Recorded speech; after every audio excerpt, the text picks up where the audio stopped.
बादशाह फूलों के ऊपर सोया करता था। मुद्दतें बीत गईं, जब से होश संभाली यही वजीफा था, बादशाह के लिए फूलों की सेज बचा दी जाती। बादशाह के उस फूलों भरी सेज पे इस्तराहत करता।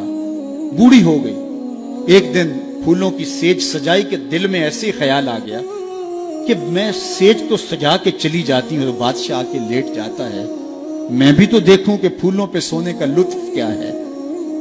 तो वो अपनी कमर सीधी करने के लिए फूलों की सेज पे लेट गई। सारे दिन की थकी हुई थी, आंख लग गई। बादशाह वक्त पे अपने कमरे में दाखिल हुआ तो उसने देखा कि एक लोंडी उसकी सेज पे सोई हुई है। बड़ा गुस्सा आया।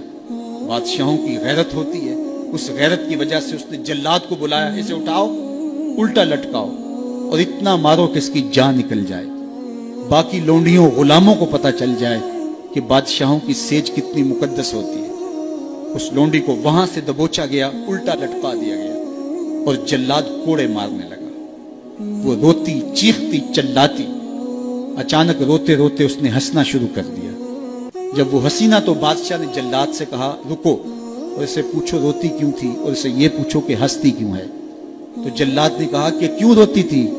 उसने कहा जब कोड़ा लगता था तो जान निकलने को आती थी, मैं रोती ना तो और क्या करती। कहा ये बात तो मेरी समझ में भी है, लेकिन ये बात समझ में नहीं, तू हंसती क्यों है। कहा मुझे हंसी इस बात पे आई है कि चंद लम्हों के लिए सेज पे सोई हूं तो इतनी मार खानी पड़ रही है, तो जिसको उम्र होगी सोते हुए उसका क्या बनेगा। हमारी ये फिक्र होनी चाहिए कि दुनिया के ऊपर जो हमें नेमतें मिली है हमने उसका हिसाब देना है। सुम्मा लतुसअलुन्ना यौमइज़िन अनिन नईम, उस दिन एक एक नेमत का हिसाब देना होगा। ये कोई किस्सा कहानी नहीं है, ये कुरान है। एक एक नेमत का हमें हिसाब देना होगा। आइए इस मुख्तसर जिंदगी को अल्लाह और उसके रसूल के नाम लगा दें। जिंदगी जो गुजर गई सो गुजर गई, आने वाला एक एक लम्हा याद इलाही में बसर करने का अज़म करें। उनके साथ वाबस्ता हो जाएंगे, रसूल करीम के दामन से जुड़ जाएंगे तो यहाँ भी खैर है, वहां भी खैर है। और अगर उनके दामन से न जुड़ पाए तो फिर सवाए रुसवाई के और कुछ मकसूम और कुछ मकदूर नहीं है। आज का मुस्तफ़ाई इज्तिमा नौजवानों को, पूरी दुनिया को सुनने वालों को यही मैसेज देता है कि हुजूर के साथ अपनी वाबस्तगी को, अपनी दिल बस्तगी को, अपने ताल्लुक़ के खातिर को मजबूत कर लो। अपना सारा कुछ हुजूर के नाम कर दो। उनसे वाबस्तगी और उनसे उल्फत का रब्त और रिश्ता जब कायम कर लोगे तो फिर दुनिया भी बेहतर और आखिरत भी बेहतर। वरना ये दुनिया भी मुश्किलों, अजियतों और तकलीफों से गुजरेगी और आखिरत का हिसाब अभी बाकी पड़ा है। मुख्तसर जिंदगी है। आइए अल्लाह के हुजूर सच्ची तौबा से अपने आखिरत के मामले साफ कर लें। एक आंसू से माजी के सारे गुनाह धोए जा सकते हैं। अभी सूरज मगरब से तुलू नहीं हुआ, अभी तौबा का दरवाजा बंद नहीं हुआ, उसकी रहमतों के दर खुले हैं। आज की तौबा कल की बेहतरी की जमानत, और आज की डटाई कल के पछतावे के अलावा कुछ नहीं होगा। वक्त पर काफी है, एक कतरा भी आबे खुश हंगाम का, जल गया जब खेत बरसा मी तो फिर किस काम का।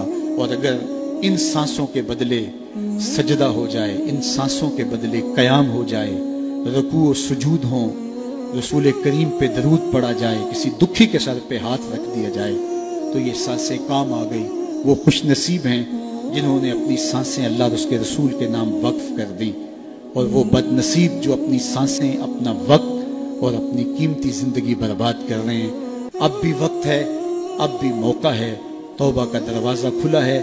सूरज मगरब से तुलू नहीं हुआ, दर रहमत कुशादा है। आइए मैं और आप अल्लाह के हुजूर सच्ची तौबा से उसकी चौखट पे हाजिरी दें और अपने गुनाहों की माफ़ी मांगें। जिस शौक़ व मोहब्बत से, जिस प्यार के साथ आप लोग तशरीफ़ लाए, मैं आप सब लोगों का शुक्रगुजार भी हूँ।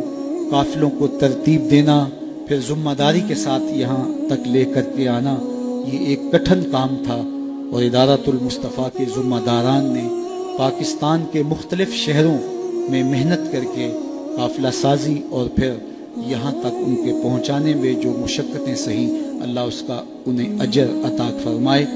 और उलमा, मशाइख, आली मर्तबत बुज़ुर्ग जो लोग तशरीफ़ लाए, मैं सबका शुक्रगुजार हूँ। اور ادارۃ المصطفیٰ کے ان بچوں، ان کے والدین، ان کے اساتذہ اور جملہ معاونین کو مبارکباد پیش کرتا ہوں کہ یہ سند فراغت پا کے آج معاشرے کے اندر دین کی تبلیغ کے لیے اتر رہے ہیں۔